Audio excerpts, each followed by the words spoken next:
Concerns in Chicopee over the food bank of Western Massachusetts and its new location on Carew Street. Seems nearby residents impacted by flooding following a heavy rainstorm last month are now pointing at the food bank property as the problem. Western Mass News reporter Olivia Hickey joins us live in studio after getting answers. Olivia, what are people in the area telling us right now?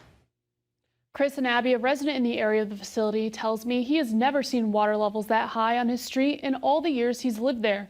City officials tell me they're doing their part to enforce the order of conditions granted to the food bank by the Conservation Commission. D. Pops Marks lives in the area of East Main Street and Maryland Avenue in Chicopee. On September 11th, this is what his road looked like. Luckily, his house was fine, but he tells me his neighbors' homes were impacted. We had a little bit of a rainstorm. In fact, it was a large rainstorm, and the water started accumulating so fast that it was going up the street and down the street, and it looked like it was coming across from the area of over by Carew Street. He tells Western Mass News some residents he spoke with blame the flooding on the food bank of Western Massachusetts, which recently moved into its new location on Carew Street. From what I understand, yeah, the lady showed me some pictures of their area over there, and it seemed like it wasn't really prepared for that storm that came. So that was just my personal opinion. My understanding, and just based on our physical observations, staff was out there on the 12th reviewing. It was just simply volume of water. There was such an incredible amount of rain that happened all at once. Some areas of the site were not fully stabilized yet. The city's Planning and Development Director, Lee Pouliot, speaking with us from the standpoint of the Planning Board and the city's Conservation Commission.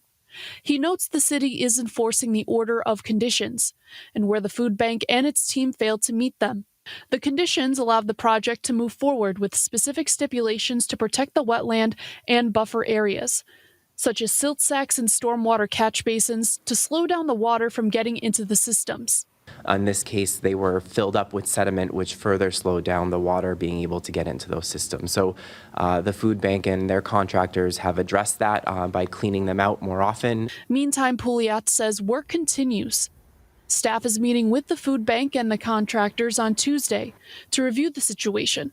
On Wednesday, the zoning committee will have a public hearing on the matter. Marks says he will try to get there. Very concerned about that, if that happens again. We also reached out to the city's Department of Public Works. Director Elizabeth Batista tells us there haven't been drainage issues since the September 11th storm, when many areas in the city experienced flooding from heavy rain.